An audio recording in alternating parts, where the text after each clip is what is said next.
चौपट, ये सब है, ये सब उसका सामान। व्यभिचार है, कुपचार है, चोरी है, मतलब यानी डकैती है, मारकाट है, मतलब ये सब काल का सामान। और जब ये करोगे तभी तुम फंसोगे, क्यों ये सब काम मतलब यानी करोगे तो बदला देने आना पड़ेगा, एक बात करने के लिए और दूसरी बात करने का भुगतान करने के लिए। तो ऐसे तो कभी नहीं छूटेगा। काल ने ऐसी व्यवस्था बनाई है कि कभी आप छूटोगे नहीं, क्योंकि ये करना बंद नहीं होगा तो आपका आना भी बंद नहीं होगा। आते रहो, जाते रहो, आते रहे, जाते रहो, जन्मते रहो, मरते रहो, जन्मते रहो, मरते रहो, यह सिलसिला उसने जारी किया। और हम आप इसी सिलसिले में फंस गए। जीवात्मा तो अजर अमर अविनाशी है, फिर आप कहोगे वो कैसे फंस गई? तो उसने साथी गलत बनाया, ये संग दोष है। मन को साथी बना लिया और मन भोगों का रसिया, और जीवात्मा कोई भोग भोगती नहीं, उसकी कोई इच्छा नहीं है, वो बिल्कुल यहाँ के सामान से अलग थलग बैठी। काल माया के किसी सामान का जीवात्मा प्रयोग ही नहीं करती, इसी उपाख्यान निर्बल है और मन उसी का प्रयोग करता। अब उल्टा हो गया, अब साथी बना ले तो पछता रही है कि मतलब हमने साथी तो बना लिया, लेकिन ये नहीं जानती थी कि साथी भोगी निकलेगा, और भोगी निकल गया। अब बेचारी उसके लिए इंतजार कर रही है, क्योंकि उसने वादा कर दिया उससे कि बगैर तुमको साथ लिए हम वापिस नहीं आऊंगे, ये वादा किया। इसी वादे में कितने युगों से फंसी पड़ी, ऐसा वादा। तो हम अब ऐसे वादों में फंसे पड़े हैं, निकल ही नहीं पा रहे। रोज उन्हीं वादों की पूर्ति का प्रयास और प्रयत्न करते रहते कि कितना हो, कैसे हो, कैसे हो। ये नहीं देख पाते कि जो है उसी में फंसे और आप सामान मांग रहे, और सामान बढ़ाने की इच्छा करते, ये हो जाए, एक मकान नहीं 2 मकान हो जाए, 3 हो जाए, मतलब यानी 1 दुकान नहीं 10 दुकान हो जाए। ये सब क्या है? एक बच्चा नहीं 10 बच्चे हो जाए, फंस गए आप। जब एक बच्चे में फंसे तो 10 में और ज्यादा 10 गुना फंसोगे। ये हिसाब नहीं लगा पाए कि जितना सामान है उतने से निकलना मुश्किल है, और सामान अगर मांगेंगे फिर कैसे निकलेंगे। यही फंसाव का कारण है। तो बेचारी जीवात्मा भी इसके चक्कर में, अब वो नीचे नहीं, जब मनुष्य शरीर में दोनों आए तो जीवात्मा यहाँ पर रह गई, वो नीचे उतर गया, भोगों में फंस गया, इंद्रियों के गंदे सबसे ज्यादा काम में फंसा। काम ऐसा शत्रु है जो मारेगा और रोने नहीं देगा, घायल करेगा, घाव को ठीक नहीं होने देगा, ऐसा शत्रु। इस काम शत्रु से ऋषि मुनि योगी महर्षि ब्रह्मचारी अवतारी शक्तियां ज्ञानी वैज्ञानिक कोई नहीं बच पाए, उसने सबको घायल किया। अब सदगुरु की दया हो जाए तो आप बच सकते हो। तो कहा सृष्टि में कोई एक हाथ मिसाल के लिए रखा जाता कि नहीं देखो ये बच्चे भी है, तुम्हारी तरह से है, तुम्हारी तरह से शरीर है, लेकिन ये बचे हुए, ये तुमको भी बचा लेंगे, देर से निकाल लेंगे आपको। तो अब जीवात्मा बेचारी पछता तो रही है, लेकिन अब साथी बना लिया तो धीरे धीरे साथी को छोड़ भी नहीं सकती, क्योंकि वादा किया। अब वो धीरे धीरे अपने साथी मन को समझा रही, इंतजार करते करते थक गई, अब उसको समझा रही। तो महापुरुषों ने देखो किस तरह कहा कि तुम भी अपने मन को ऐसे ही समझाओ। जैसे ये एक विशाल उदाहरण दृष्टांत आपको दिया जा कि आप अपने बिगड़े मन को कैसे ठीक करें, भोगी मन को कैसे समझाएंगे। तो क्या कह रहे हैं, जरा 2 बच्चों सुन लीजिए, तो आपको विश्वास हो जाए कि मन को समझाया भी जा सकता, मन को मोड़ा भी जा सकता, मन को अच्छे सच्चे रास्ते पर खड़ा भी किया जा सकता, जब अच्छे सच्चे रास्ते पर खड़े करने वाले मिलेंगे तब। तो क्या कह रहे हो, क्या कह रही जीवात्मा परिपी दोस्त मन को कैसे समझा रहे कि मन रे मान बचन एक मेरा, मन रे मान बचन एक मेरा, मन रे मान बचन एक मेरा, मन रे मान बचन एक मेरा। बड़े प्यार से अपने मित्र मन को समझा रही है कि मैंने तुम्हारा सब कहना माना तो तुम्हारा साथ नहीं छोड़ा, जबकि मेरा इससे कोई मतलब नहीं। तुम जिस करनी में फंसे हो, भोगों की करनी में, मेरा कोई उससे वास्ता नहीं है। न मैं भोग करती हूं न मैं भोगों, मेरा विषय है। फिर भी मैंने तुम्हारा साथ नहीं छोड़ा। तो अब तुम मेरी एक बात मान लो, अभी तक तो नहीं कहा, अब तुम मेरा एक वचन मान लो, उस वचन से हम तुम दोनों का कल्याण हो। क्या वचन है कि मैं तेरी दासी जन्म जन्म की, मैं तेरी दासी जन्म जन्म की, मैं तेरी दासी जन्म जन्म की, मैं तेरी दासी जन्म जन्म की।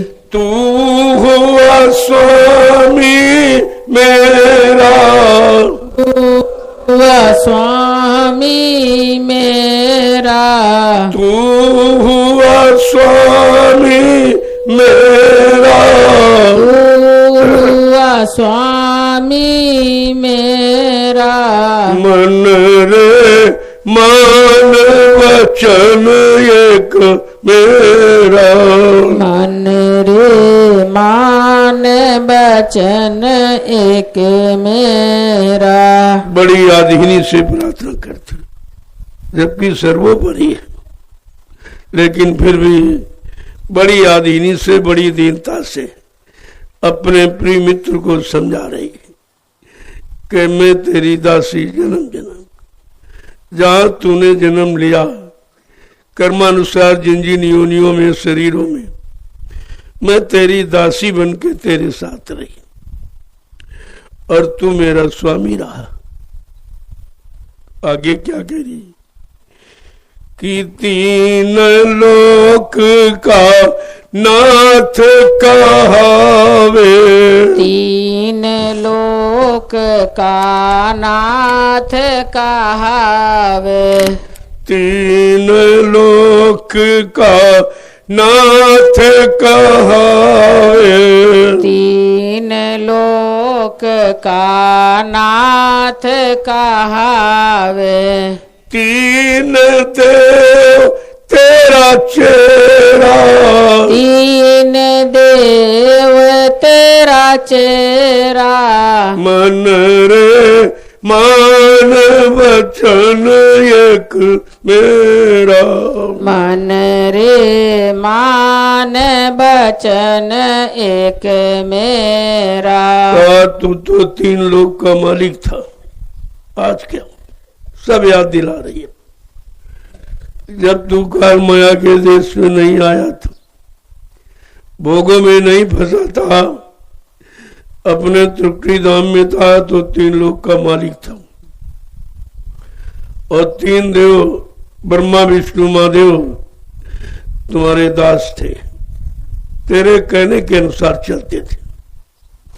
देख तेरी क्या महिमा थी, काल माया के देश में आकर जो भोगी का रोगी बन गया है, तब तेरी क्या हालत हो गई। ये सब याद दिलाएगी तब चेतेगा।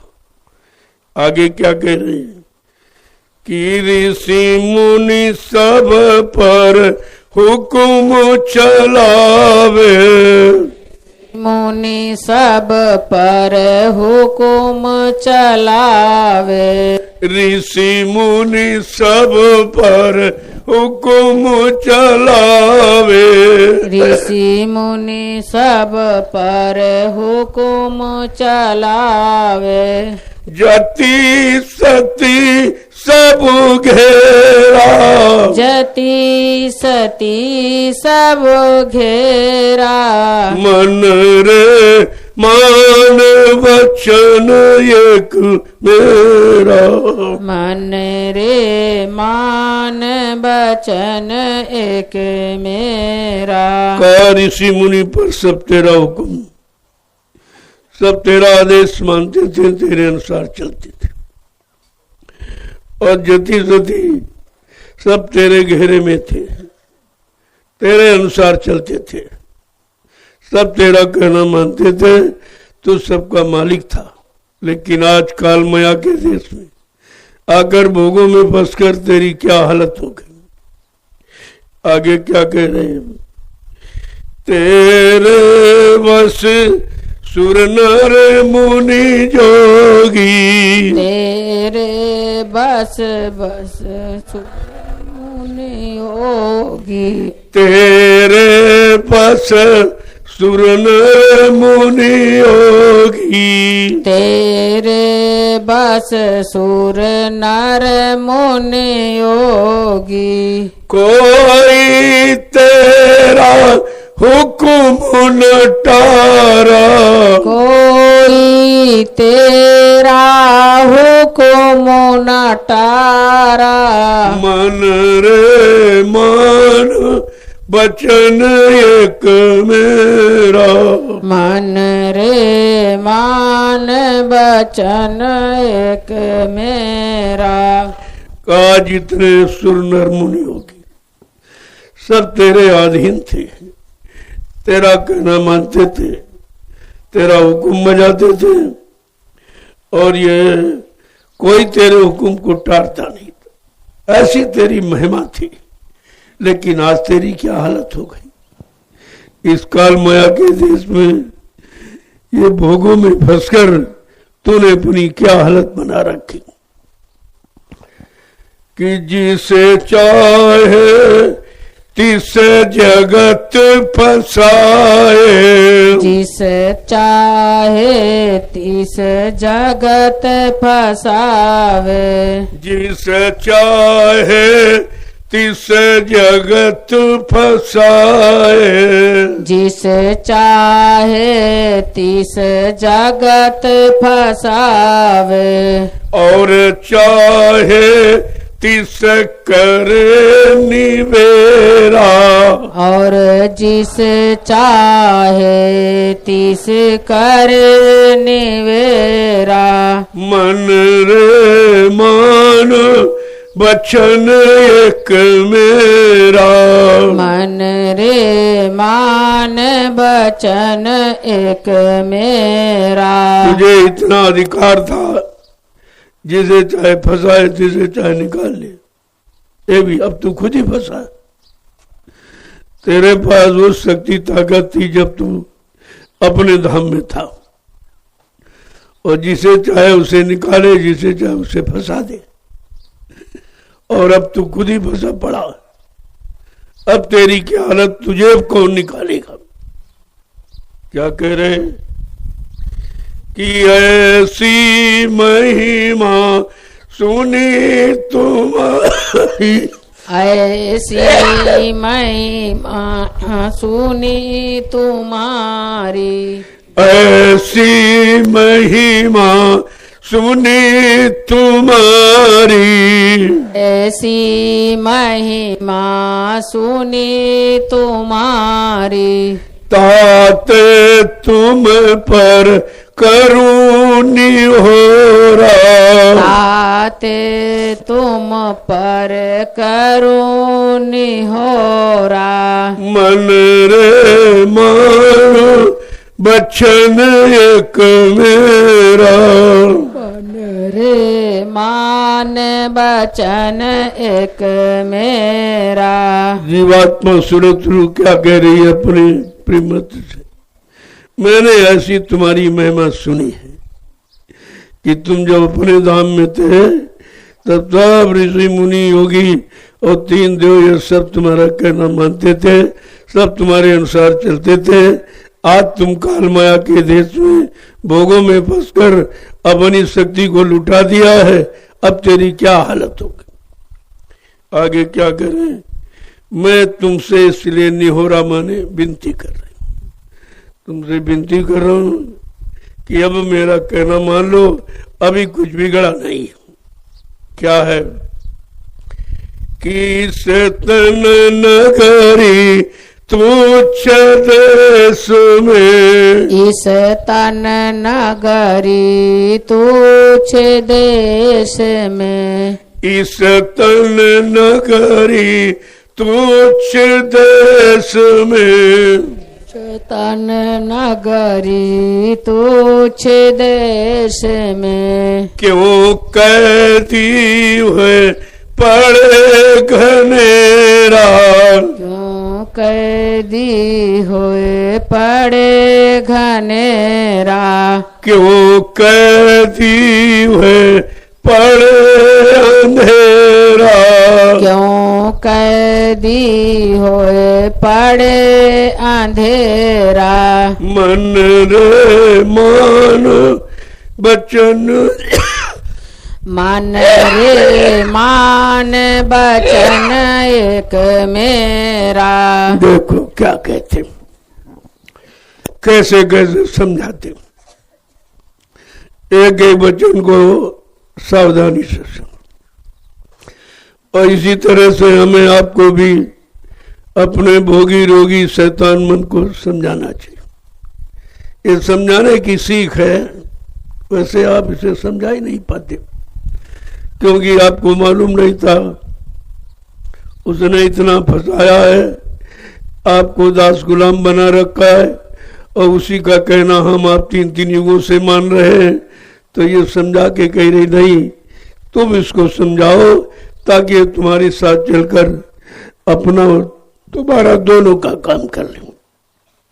क्या कह रहे हैं, इस तन नगरी तुच्छ देश में, ये तुच्छ देश है, यानी हमेशा रहने वाला नहीं, और यहाँ का कोई सामान तुम्हारे साथ जाने वाला, यानी मतलब ये तुच्छ देश है, ये तुम्हारा नहीं है, ये अच्छा नहीं है, ये साथ जाने वाला, ये साथ देने वाला, तुम्हारा कोई काम करने वाला नहीं है, सब तुम्हारा काम बिगाड़ने वाला, सब तुच्छ देश है। क्या और तुम भोगों के रोगी कैदी बने हो, भोगों का कैदी मन बेचारा अंधकार में पड़ा है, अंधेरे में, यानी सारी शक्ति खत्म, सारा ज्ञान और विवेक सब समाप्त हो गया, अंधेरे में पड़ा है। क्या कह रही समझा के कि सतगुरु मोह से कहा वचन एक,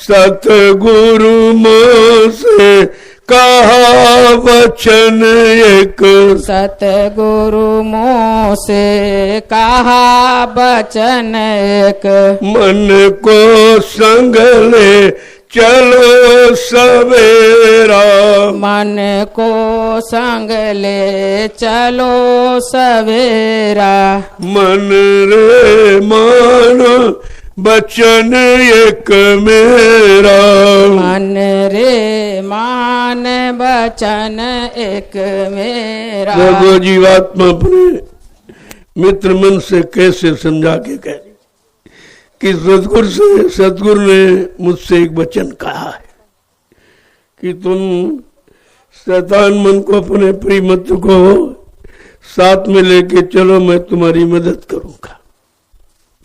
कहा ये सतगुरु ने वचन कहा है कि तुम अपने प्रिय मित्र को साथ में लेकर के अपने घर ले चलो, मैं तुम्हारी मदद करूंगा, सहयोग करूंगा। आगे क्या कह रही कि ताते तुम पे करो बीनती, ताते तुम पर करूं बीनती, ताते तुम पे करूं बीनती, ताते तुम पर करूं बीनती, मैं तुम्हारी और तुम ही मेरा, मैं तुम्हारी और तुम ही मेरा।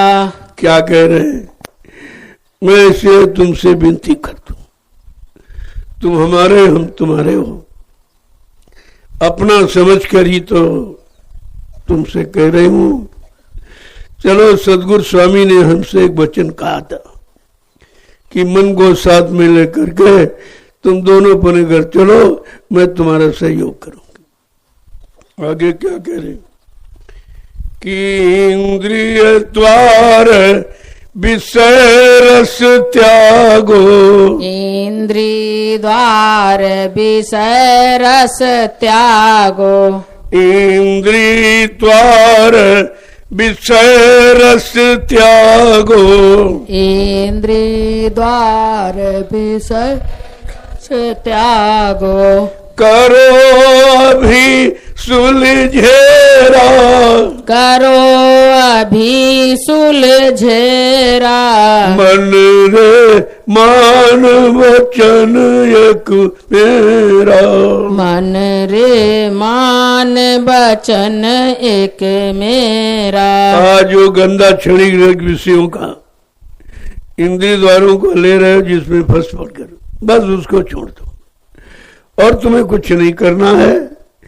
इस भोगों के रस, गंदे क्षणिक रस में जो तुम पी पी के अपने आप को खराब कर डाला है, शक्ति विहीन कर दिया, अब इसको छोड़ो। और अभी सुलझने का समय है, सुलझ सकती, अभी यह स्थिति परिस्थिति सुलझ सकती है, अभी हमारा तुम दोनों का काम हो सकता है अगर सदगुरु के दरबार में चलो तो। आगे क्या कह रही है?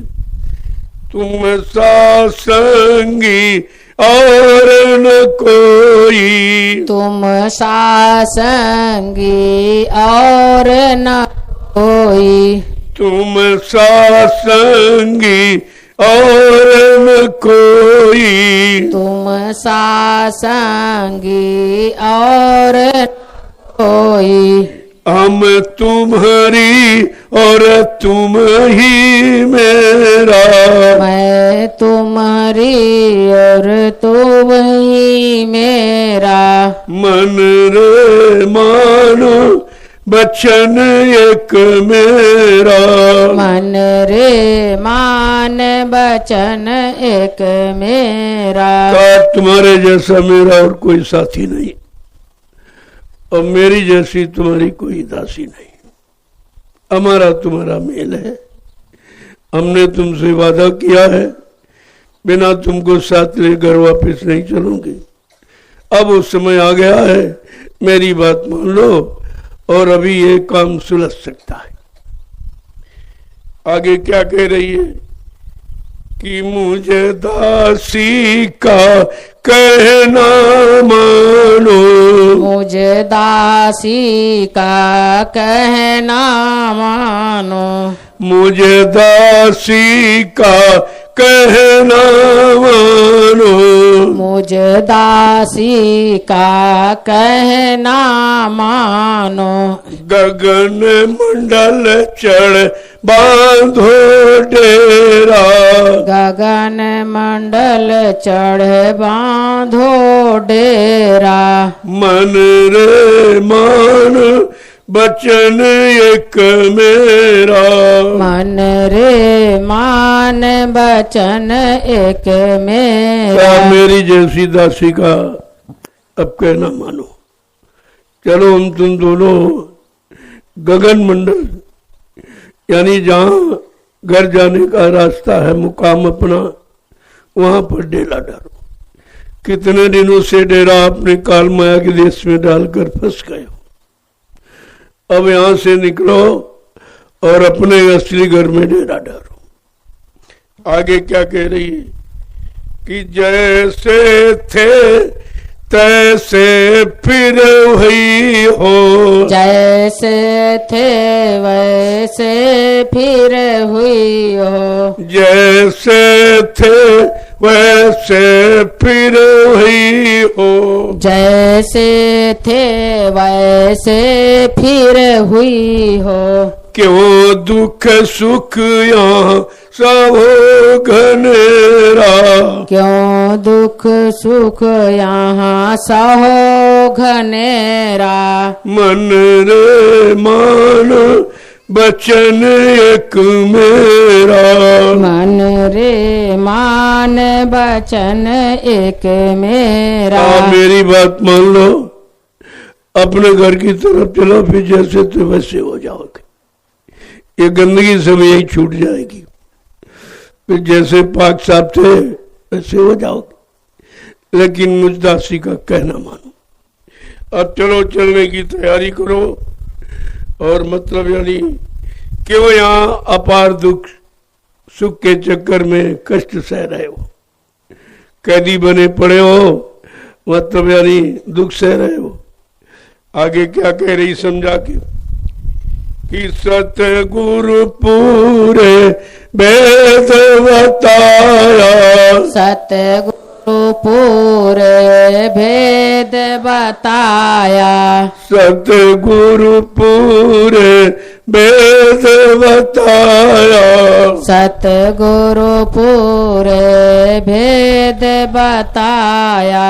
मन को संग ले चलो सवेरा, मन को संग ले चलो सवेरा, मन रे मान बचन एक मेरा, मन रे मान बचन एक मेरा। आज जो मैं तुमको बता रही हूँ ये पूरे सदगुरु ने भेज दिया है, कोई अधूरे ने नहीं, पूरे ने, जो पूरा काम करने के लिए आया, पूरी मंजिल तय कराने के लिए आया और तुमको साथ लेके घर पहुंचाने के लिए आया।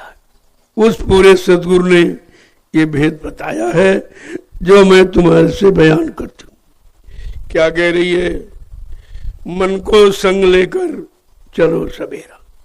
अभी वक्त है, मन को साथ में ले लो और चलो, ये काम तुम्हारा हो जाएगा, मैं सहयोग कर दूंगा। ये पूरे सदगुरु का वादा बता रही। आगे क्या कह रही? मैं हूँ सूरत पड़ी बस तेरे, सूरत पड़ी बस तेरे, मैं हूँ सूरत पड़ी बस तेरे, मैं हूँ सूरत पड़ी बस तेरे, बिन तुम मदद शब्द नहीं एरा, तुम बिन मदद शब्द नहीं हेरा, बिन तुम मदद शब्द नहीं एरा, बिन तुम मदद शब्द नहीं हेरा। मन रे मान बचन एक मेरा, मन रे मान बचन एक मेरा। मैं जीवात्मा तेरे बस हूं, क्योंकि मैंने तुझसे वादा किया। उस वादे की वशीभूत हो गई हूं कि मैं झूठ बोल नहीं सकती, वादे से खिलाफ हो नहीं सकती, लिहाजा बिना तुझे साथ ले जा नहीं सकती। अब मैं तुझसे प्रार्थना करती हूँ कि मेरी बात मान लो। और सतगुरु ने ऐसा वादा किया है, ऐसा वादा करने वाला फिर दूसरा कोई सृष्टि में आएगा नहीं। चलो अपना काम बना लो। आगे क्या कह रही? बिना शब्द की मदद के हम तुम जा नहीं सकते, और शब्द की मदद पूरे सदगुरु के सिवा और कोई कर नहीं सकता। आगे क्या कह रही? जो ये कहन न मानो मेरी। जो ये कहन न मानो मेरी। जो ये कहन न मानो मेरी। जो ये कहन न मानो मेरी। तो 84 करो बसेरा। तो 84 करो बसेरा। मन रे मान बचन एक मेरा। मन रे मान बचन एक मेरा। मेरा अगर मेरा कहना नहीं मानोगे, मेरी विनती स्वीकार नहीं करोगे और सतगुरु का साथ नहीं करोगे तो 4 खान 84 लाख नरकों की योनियों से तुम्हें कभी छुटकारा नहीं मिलेगा। तो दूसरा कोई ऐसा है नहीं जो छुटकारा दिलाए। जितने भी आए हैं तुमने सबको देखा है, क्योंकि तुम 3-3 युगों से फंसे पड़े हो। वो भी तुम्हारे जैसे आके उसी में फंस गए जिसमें तुम फंसे थे। ऋषि मुनि आए, योगी आए, ब्रह्मचारी आए, अवतारी शक्तियां आई, ज्ञानी विज्ञानी आए। जहां तुम फंसे थे वहां पर वो भी फंसे थे। अब तुम्हें निकलने का अवसर मिला है। मेरी बात मान लो, मेरी विनती स्वीकार कर लो। चलो सतगुरु की शरण में दोनों लोग चले।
देखो समझा के क्या कह रही हूं। अगर ये कहना आपने नहीं माना जिसमें हमारा तुम्हारा दोनों का हित है, तो फिर 4 खान 84 लाख नरकों की योनियों से और कोई छुटकारा दिलाने वाला है ही नहीं। तुमने 3-3 युगों से देख रहे हो, बराबर जो आए सब फंसे, कोई कुछ नहीं निकल पाया। अब ये अवसर मिला है, सतगुरु दाता दयालु अपनी इच्छा से आए। जब देखा कोई निकालने वाला नहीं, सब फंसने वाले, तो अपनी इच्छा से आए हैं, हमारे तुम्हारे कल्याण के लिए आए। तो उनका कहना मानो। आगे क्या कह रही? हम तुम दया करो मेरे ऊपर। अब तुम दया करो मेरे ऊपर। अब तुम दया करो मेरे ऊपर। अब तुम दया करो मेरे ऊपर। सुन बिनती खोजो धुन नेरा। सुन बिनती खोजो धुन बेरा। सुन बिनती खोजो धुन नेरा। बिनती खोजो धुन बेरा। मन रे मान बचन एक मेरा। मन रे मान बचन एक मेरा। देखो सब कुछ होते हुए भी, सर्व समर्थ होते हुए भी कितनी दीनता से प्रार्थना करती है, अब तुम हमारे पर ये दया करो। कल्याण उसका होना है, कह रही तुम हमारे पर दया करो, हमारे इस विनती को स्वीकार करो और हम तुम दोनों सतगुरु की शरण में चले और अपना ये काम बना लें। आगे क्या कह रहे हैं?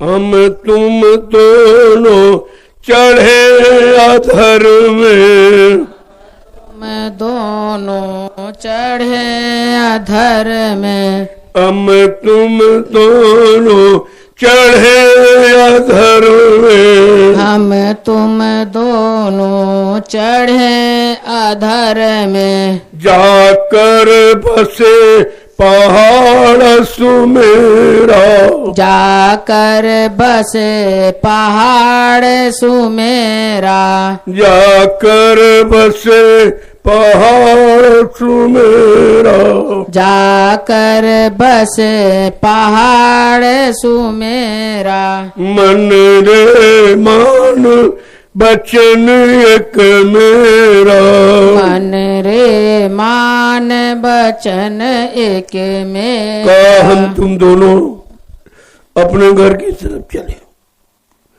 और वहां पहुंचे जहां सुमेर पर्वत, यानी सब प्रकार का सुख शांति देने वाला स्थान है, वहां पर हम तुम दोनों जाकर बसे।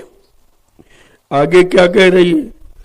तुम वहां रहना राज कमाना, वहाँ रहना राज कमाना, तुम वहां रहना राज कमाना, तुम वहाँ रहना राज कमाना, हम पहुँचे जा सतगुरु डेरा, हम पहुँचे वहाँ जहाँ सतगुरु डेरा, हम पहुँचे जहाँ सतगुरु डेरा, हम पहुँचे जहाँ सतगुरु डेरा, मन रे मान बचन एक मेरा, मन रे मान बचन अरे तुम वहां राज कमाना और हम अपने स्वामी के घर चले जाओ, वहीं से हमारा तुम्हारा दोनों का अलगाव हो जाएगा। जहां से लेकर मैं तुमको चली थी वहीं पर तुमको छोड़ दूंगा। बस हमारा वादा भी पूरा हो गया और तुमको तुम्हारे स्थान पर पहुंचा दिया। तुम अपना राज करो, मैं अपने स्वामी के पास चली जाऊंगा। देखो किस तरह से, इसी तरह हमें आपको भी अपने शैतान रोगी मन को सदगुरु के वचनों को सुना सुना कर समझाना चाहिए। ये समझौती है, बिना इसके इसे कोई समझा नहीं सकता। यही वचन मन को समझा सकते हैं और मन को साथ में लेकर यानी मतलब जा सकते हैं और ये सिमरन ध्यान भजन में मन को लगा सकते हैं। बाकी कोई रास्ता नहीं है कि जिसे आप लगा सको। इतना फंसा हुआ, इतनी शक्ति खराब कर चुका कोई ताकत। लेकिन जैसे सतगुरु के सामने जाएगा दया मिल जाएगी। दया ही सबसे बड़ी ताकत है। दया की ताकत से ही कहा तुम अपने घर पहुंच जाओगे, मैं अपने स्वामी के पास चली जाऊंगा। तुम वहां राज कमाना और मैं वहां मालिक के चरणों में पहुंच जाऊंगा। इस तरह से हमें आपको अपने मन के लिए विनती और प्रार्थना करनी चाहिए। सदगुरु दाता दयालु जो लेने निकालने के लिए आए वही निकाल के ले जा सकते और कोई निकाल नहीं सकता, क्योंकि सब फंसे तुम्हें निकालेगा। मान लो तो भोगों के दलदल में सब फंसे पड़े और तुम निकलने की ताकत लगाओगे तो नीचे जाओगे। ये भोगों का दलदल ऐसा है, अगर तुम ताकत शक्ति लगाओ तो नीचे जाओगे। क्यों? तुम्हारे पैरों के नीचे कोई ठोस स्थान नहीं, कोई अच्छी जगह नहीं है, कोई तुम्हें रोकने वाली जगह नहीं है, सब तुमको डुबोने वाली जगह। तो जितनी ताकत लगाओगे वो नीचे जाओगे। इसलिए कोई ऐसा मिल जाए जिसके पास डोरी हो, डोरी फेंक दे और तुम डोरी को पकड़ लो और वो खींच ले। ये नाम डोर, शब्द डोरी इसी को कहते। जो काल ने छीन ली वही पकड़ाने के लिए सदगुरुदाता दयालु आए हैं। अब तुम नाम की डोरी को पकड़ लो और भोगों के दलदल से निकलो और अपने घर की तरफ चलो। ये रास्ता है और इस रास्ते को किसी ने बताया नहीं, क्योंकि ये रास्ता किसी के पास है नहीं, ना ऐसी कोई शक्ति सामर्थ्य लेके आया है जो इस भोगी मन, रोगी मन को ये रोग से मुक्त करती और भोगों से इसको निकाल ले। जो भी आए वो सब फंसने वाले आए। सबका इतिहास है, चाहे तुम ऋषि मुनियों का इतिहास पढ़ो, वो भी बेचारे फंसे और बहुत बुरे तुमसे ज्यादा। सारी तपस्या बेकार होगी सिंह ऋषि की, 88,000 यानी 60,000 वर्ष तपस्या की और एक झटका काम ने मारा, वो मूर्छित हो। जब वो नहीं बच सकते तुम कैसे बच सकते? तुम तो उसके आदि हो, कितने जन्म लिए, सब भोगों में रहे हो और भोग भोग के आए हो इस मानव जीवन में, और इसमें भी वही काम करने लगे कि वो समझाने बताने वाला चलाने वाला कोई मिला नहीं, फिर फंस गए आप। अब धीरे धीरे धीरे आपको निकाला जा रहा। कभी वक्त है, अभी समय है, अभी श्वासों की पूंजी आपके पास है। अगर तुम अभी अभी कहना मान लो तो अभी निकल सकते हो, लेकिन अगर ये भी समय निकल गया, ये भी श्वासों की पूंजी खत्म हो गई, फिर आपको कोई निकाल ही नहीं सकता। एक एक वचन को बड़ी गंभीरता के साथ आपको समझना चाहिए। ये असली सत्संग है, ये रूहानी तरक्की हासिल करने वाला, ये जीवात्मा मन दोनों को ठीक करने वाला। ऐसा संदेश आपको अन्यत्र कहीं नहीं मिलेगा। कहीं चले जाओ इस तरह का सत्संग नहीं होता। हाँ पहले था जब आप मथुरा जाते थे, लेकिन अब नहीं। अब तो वहां कुछ नहीं, अब तो जगह ही खराब हो गई। इतनी हिंसा, इतनी हत्याएं, इतना शराब, कबाब, मुर्गा, मीट, मतलब यानी एकदम स्थान की महिमा खत्म कर दे। ये तो सजा मिलेगी उनको, क्योंकि स्थान तुमने नहीं बनाया था और वो 45 करोड़ प्रेमियों की सेवा और श्रम से बना हुआ, किसी एक का नहीं है, ना एक का अधिकार होगा। अब तुमने समझा नहीं, अब उसने बता दिया कि हमको मतलब यानी अधिकार मिल गया, हम उत्तराधिकारी हो, और तुम ही प्रचार करने लगे उत्तराधिकारी उत्तराधिकारी उत्तराधिकारी। ये नहीं समझ पाए कि उत्तराधिकारी का मतलब क्या है। वो 2.5-3 वर्ष ड्राइवर साइकिल यानी गाड़ी चलाने में उत्तराधिकारी हो गया। तुम क्या करते रहे? ये टाट वालों को चिल्ली भर पानी में डूब के मर जाना चाहिए। तुमको टाट बनाया गया तपस्या करने के लिए, कहा था ये टाट वाले मेरे सच्चे सिपाही हैं, ये सज्जुगी सिपाही हैं। इन्होंने क्या किया? कुछ नहीं। इन्होंने और मतलब यानी खराब कर दी, टाट की मर्यादा खत्म कर दी और कुछ समझ नहीं पाए। तुमको सज्जुगी सिपाही बनाया और तुम कह क्या रहे हो और कर क्या रहे हो? इसलिए सजा पाने के अधिकारी तो तुम हो। वो तो एक अपना लाभ पाने के लिए कहने लगा और तुम थे अनेक। तुम क्या कर रहे हो? तुम क्या कर रहे हो जो सत्संगी भी नहीं है, नामदानी भी नहीं है, भजनानंदी भी नहीं, गुरु का शिष्य भी नहीं, संस्था का मेंबर भी नहीं, कुछ भी तो नहीं है। केवल कह दिया हमको अधिकार, हमको अधिकार, तुमने मान लिया। ये नहीं, तुमने सिद्धांतों को नहीं पढ़ा। कोई ट्रस्ट है, कोई संस्था है, कोई संगठन है, कोई समिति है, उसका बायलाज होता, उसका नियम कानून होता। अगर तुम पढ़ लेते कि ड्राइवर संस्था का व्यक्ति ही नहीं होता, वो तो प्राइवेट नौकर होता है, चाहे हटा जो दूसरा रख लो, क्योंकि वो तनख्वाह लेता और संस्था के व्यक्ति सेवादार होते, कोई तनख्वाह नहीं देते। ये पहचान है, तुम ये पहचान भी भूल गए और वो शराबी ड्राइवर को गुरु की गद्दी दे दी। कितना बड़ा नैतिक कार्य किया तुमने, कितना अपराध, कितना गुरु का अपमान, गुरु की गद्दी का अपमान किया आपने। तो सजा सब पाने के अधिकारी हो और सजा पा रहे हो कि दर दर की ठोकरें खा रहे हो।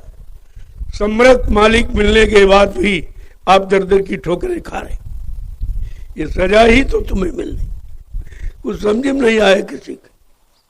अरे कुछ नियम कानून कुछ सिद्धांत होते उनको पढ़ते तो कम से कम।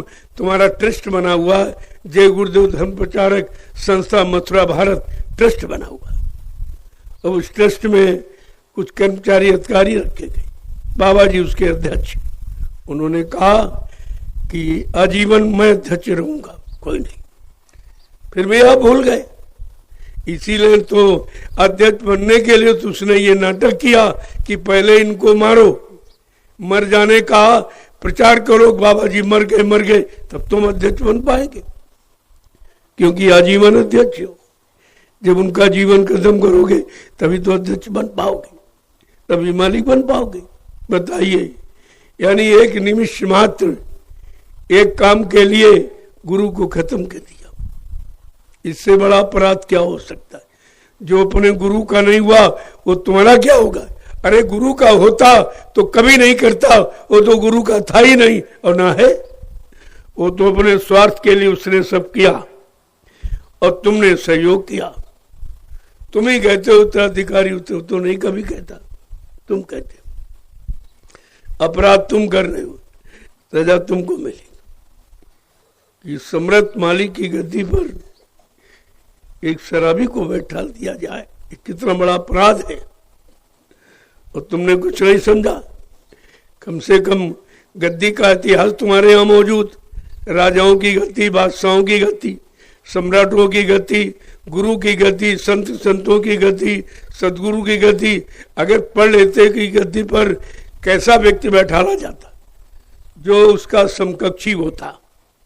गुरु की गद्दी पर गुरु का समकक्षी, गुरु के बराबर आत्मज्ञानी, आत्मा को जगाने वाला, परमात्मा से मिलाने वाला, पाप कर्मों में माफी दिलाने वाला, वो गुरु का समकक्षी हो, उसको गद्दी दी जाती। तो तुमने क्या किया है? एक जरा भी कवाई को बैठा दिया। तो कुछ तो विचार आपको करना चाहिए। ये टाट वालों ने क्या किया? तुम्हें सजा मिलेगी।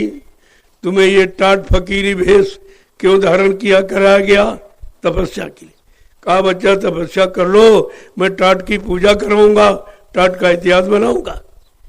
ये तपस्या कर रहे हो? ये जो आप कर रहे हो ये क्या है? और अभी तुम्हारी समझ में नहीं आ रहा। ये दोबारा मौका दिया जा रहा, दोबारा बच्चों को याद कराया जा रहा, दोबारा आपको जानकारी दी जा रही, और फिर भी आपकी समझ में नहीं आता। तो ये विनाश काले विपरीत बुद्धि। जब जिनका विनाश होने को होता है, अच्छी सच्ची बात उनकी समझ में नहीं आती। कितना आप प्रयास करो वो नहीं मानेंगे, क्योंकि उनके पापों का गला भर गया। इतनी हत्याएं हिंसाएं किए तो वो तो बचने वाले नहीं है। लेकिन अब दयालु हैं, दया किए हुए हैं, लेकिन जब दया का भी एहसास नहीं करोगे, दया को ठुकरा रहे हो बराबर निरंतर, तो फिर कैसे मदद की? तो दयालु अपना बरद हस्त हटा लेंगे।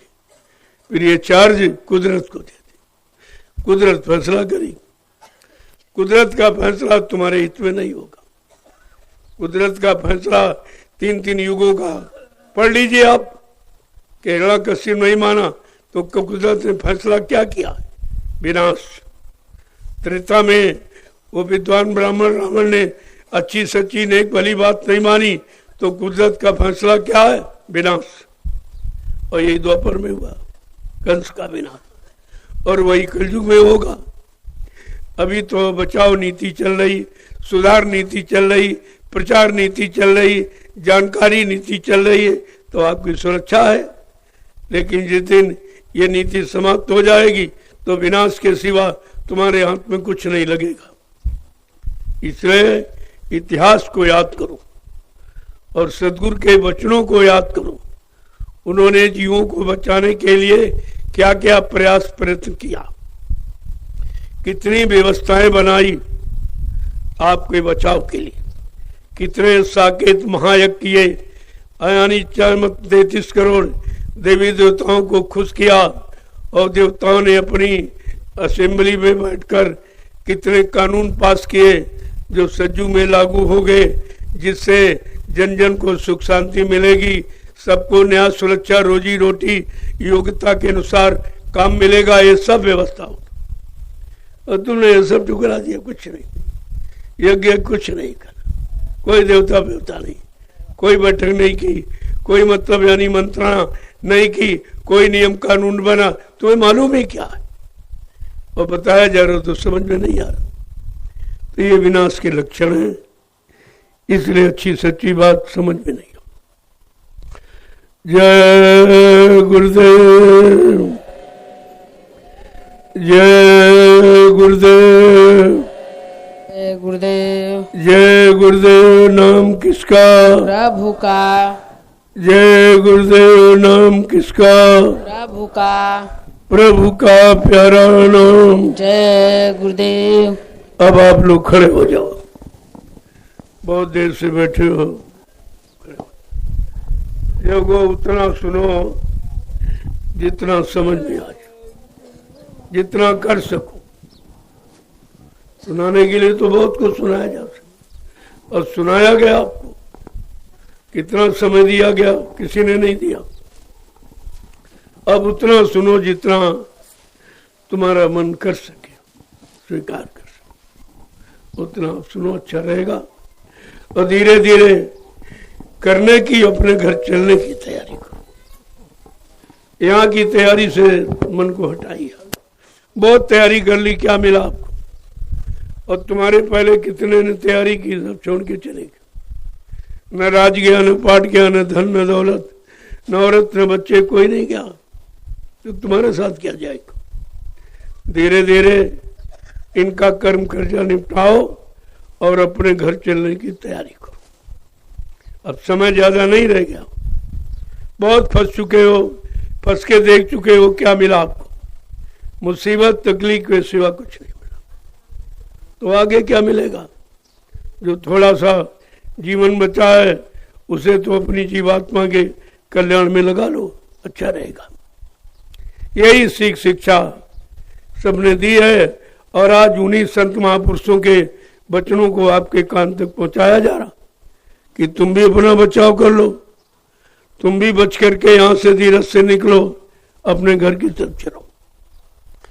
जय गुरुदेव, जय गुरुदेव, जय गुरुदेव, जय गुरुदेव, जय गुरुदेव, जय गुरुदेव। जय गुरुदेव। नाम किसका? प्रभु का। जय गुरुदेव। नाम किसका? प्रभु का। जोर से बोलो, जय गुरुदेव। सब मिल बोलो, जय गुरुदेव। बोलना होगा, जय गुरुदेव। अभी से बोलो, जय गुरुदेव। दुख दर्द हटेंगे, जय गुरुदेव। सब कष्ट मिटेंगे, जय गुरुदेव। सुख शांति भी देंगे, जय गुरुदेव। सबके दाता, जय गुरुदेव। सबके मालिक, जय गुरुदेव।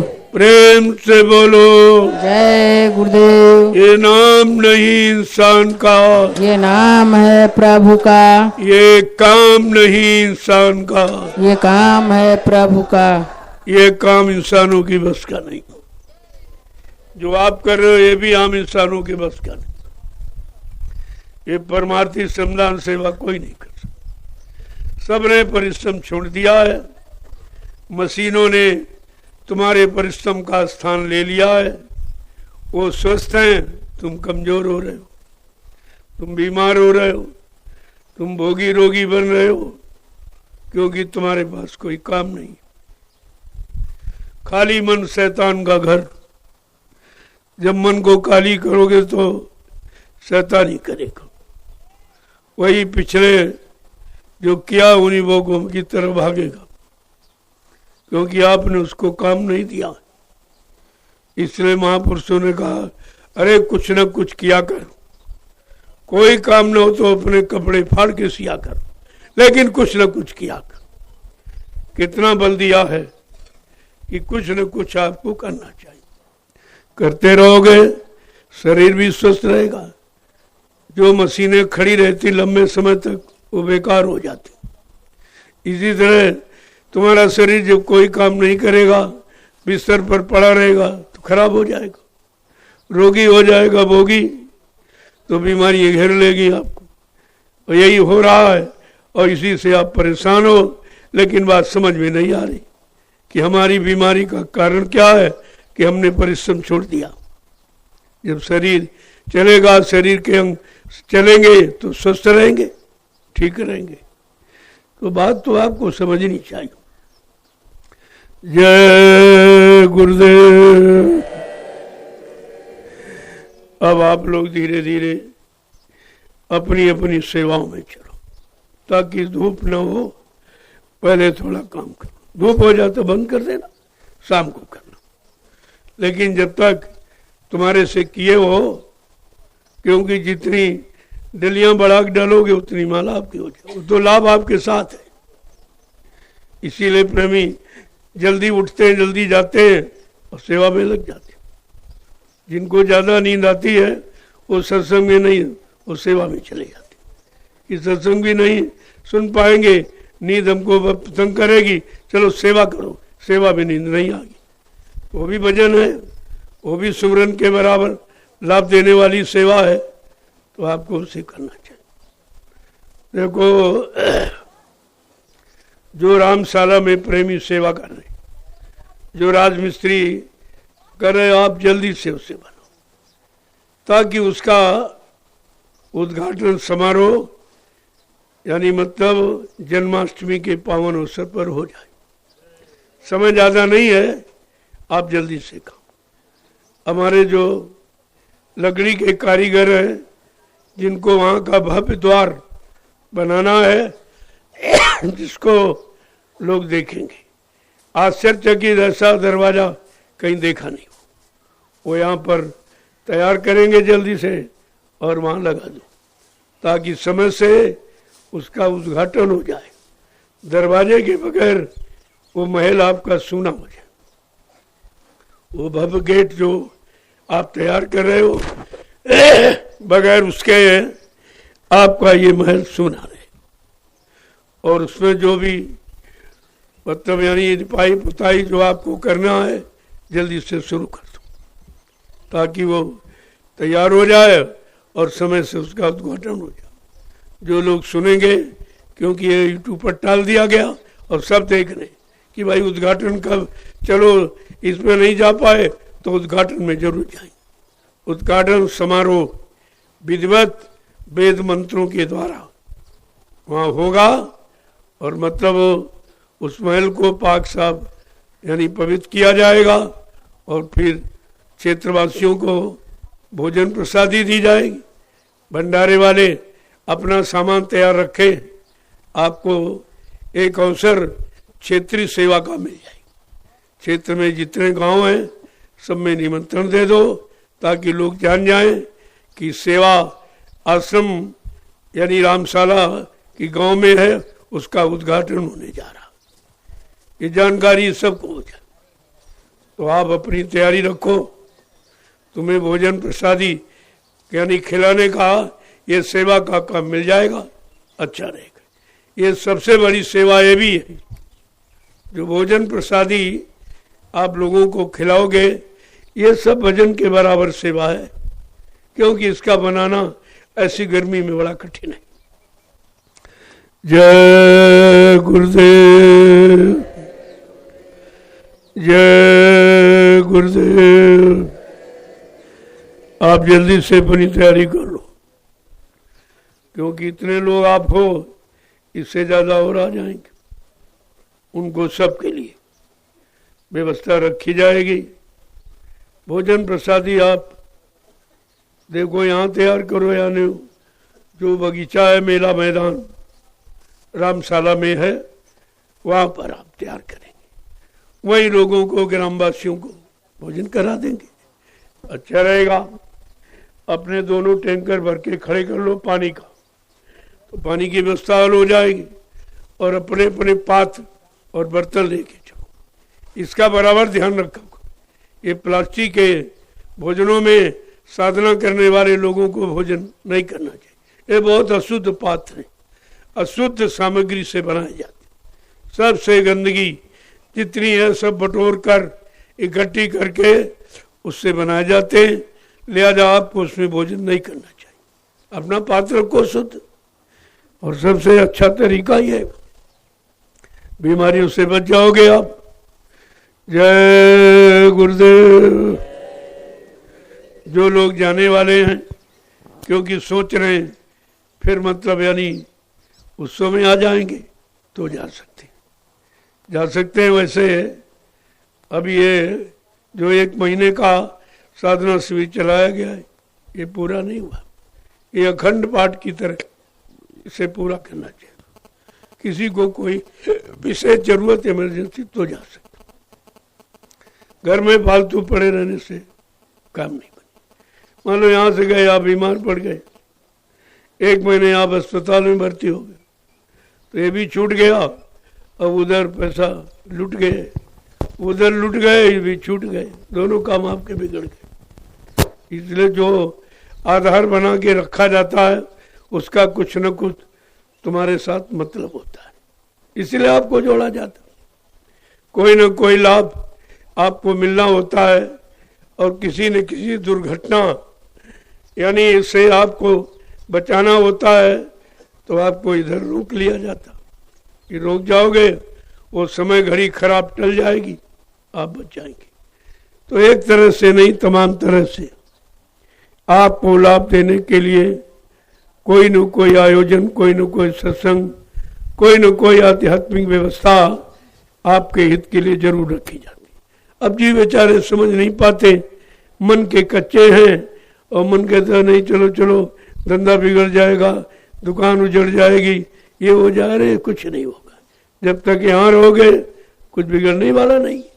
जो बनेगा तो यहाँ से बनेगा, तुम घर में रहकर भी नहीं बना सकते। बनाना तुम्हारे हाथ में नहीं है।